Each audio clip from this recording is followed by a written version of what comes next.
என்ன அரசியல் அவதூறுகளோ இல்ல அரசியல் ரீதியாக குற்றச்சாட்டு கூறும்போது நாங்கள் எந்த நடவடிக்கை எடுக்கல.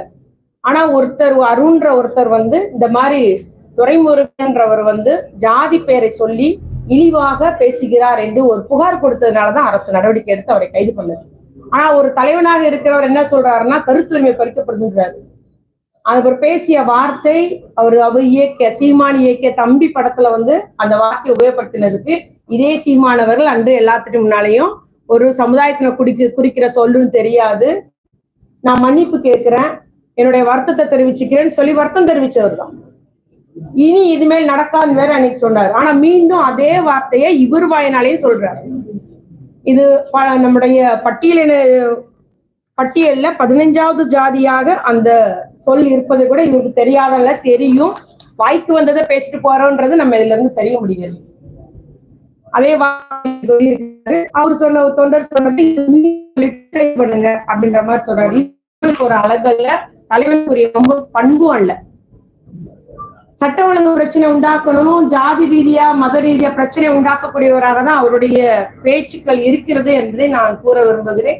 ஏன்னா ஒரு முறை பேசியிருக்கிறாரு, நம்ம எல்லாம் தேவனுடைய பிள்ளைகள் நினைக்கிறோம், இந்த கிறிஸ்தவர்களையும் இஸ்லாமியர்களும். ஆனா அவர்கள் சாத்தானுடைய பிள்ளைகளாகி நீண்ட காலம் ஆகிவிட்டது அப்படின்னு சொல்றாரு ஒரு அறிக்கையில். எப்படி இஸ்லாமியர்களும் கிறிஸ்தவர்களையும் பழி சொல்லி பேசுகிறார்.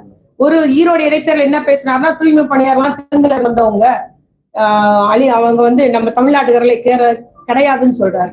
ஆனா தமிழ் குடின்னு பேசுறவங்க எப்படி ஒரு ஜாதி பெயரை சொல்லி இழிவுபடுத்துறான்றத இந்த மாதிரி ஜாதி பெயராலும் மதத்தின் பெயராலும் சட்ட ஒழுங்கு பிரச்சனை உண்டாக்க வேண்டும் என்பதற்காகவே உரையாடி வருகிற பேசி வருகிற சீமான் அவர்களை திராவிட முன்னேற்ற கழகம் வன்மையாக கண்டிக்கிறது.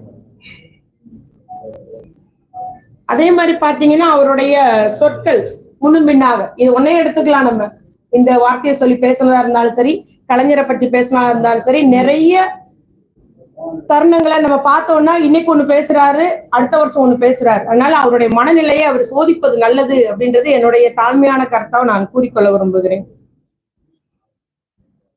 அது மாதிரி பேசுறதும் கைது பண்ணிடுவீங்களா? இது கருத்துரிமை தானே. சவுக்கு சங்கரை ஏன் கைது பண்ணீங்க, பெலிக்ஸ் ஏன் கைது பண்ணீங்கன்றாங்க. அதுல பெண் காவலர்களையும் உயர் அதிகாரிகளையும் தவறாக சித்தரிச்சு பேசுறாரு, தவறான முறையில இணைத்து பேசுகிறார். அதற்கு பெண் காவலர்கள் புகார் கொடுத்திருக்கிறாங்க.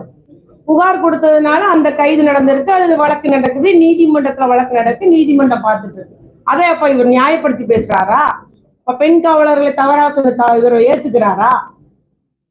ஆகவே அந்த நேரத்துக்கு என்னன்னா வாய்க்கு வந்தது பேசுவோன்ற மாதிரி இவர் பேசிட்டு இருக்கிறாரு அப்படின்றதுதான் என்னுடைய கருத்து. அது மட்டும் இல்ல, திராவிட முன்னேற்ற கழக கருத்து நம்மளுடைய இதுக்கு சப்போர்ட்டா கருத்துரிமை பறிக்கப்படுதுன்னு உடனே பேசுறாரு. கருத்துரிமைன்றது எவ்வளவோ அரசியல் வேறுபாடுகள் இருக்கு, கட்சி வேறுபாடுகள் உண்டு, கொள்கை வேறுபாடுகள் உண்டு.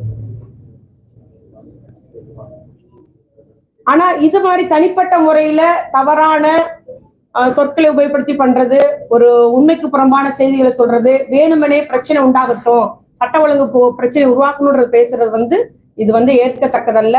நிச்சயமாக எங்களுடைய தலைவர் ஒரு பொறுப்பான முதலமைச்சரா இருக்கிறதுனாலதான் கட்சி தொண்டர்களை எல்லாம் கட்டுப்படுத்தி கட்டுப்பாடோடு திராவிட முன்னேற்ற கழகத்தில் இருக்கிறார்கள் என்பதை நான் கூறிக்கொள்ள விரும்புகிறேன். அதே போல பாத்தீங்கன்னா நம்ம அவருடைய தவறான தகவல்களை அரசியல் அறவேக்காடுத்தனமாக பேசக்கூடாது. அரசியல் முதிர்ச்சி இல்லாத ஒரு தலைவராக